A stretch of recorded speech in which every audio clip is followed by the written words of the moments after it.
J'ai accompagné plus de 1000 candidats en recherche d'emploi, donc forcément des erreurs, j'en ai vu passer. Mais je dois dire qu'il y a des erreurs qui reviennent beaucoup plus que d'autres. Alors pour éviter de les faire vous aussi, je vais vous dire les 3 erreurs qui reviennent le plus en entretien d'embauche.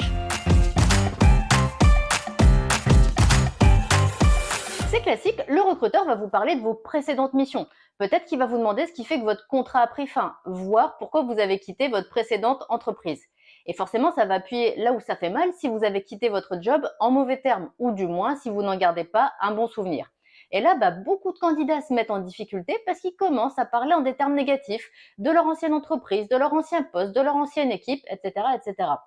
Donc, bien sûr, leur discours est sincère, sauf que le recruteur, qu'est-ce qu'il entend? Il entend que vous parlez mal d'une ancienne entreprise et il se dit que vous pourriez faire exactement la même chose avec la sienne.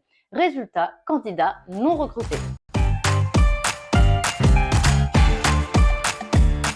Encore un grand classique, ce sont les candidats qui ne savent pas répondre aux questions des recruteurs, qui ne donnent pas d'arguments, qui n'expliquent pas ce qui les intéresse dans le poste, dans l'entreprise. Et pourquoi à votre avis? Parce qu'ils ne sont pas préparés, en tout cas pas assez. Et pas de préparation, ça envoie quel message au recruteur?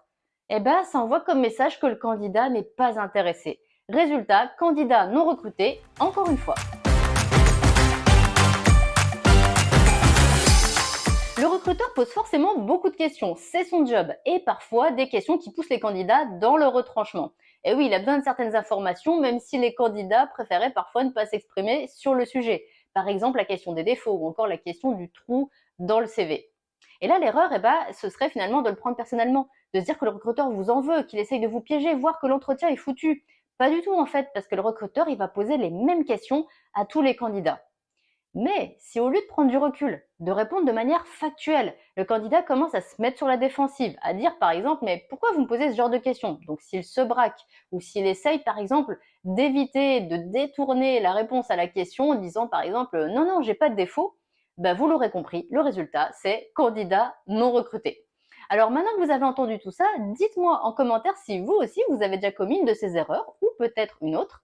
Et en attendant, je vous dis bon courage et à très bientôt dans une prochaine vidéo.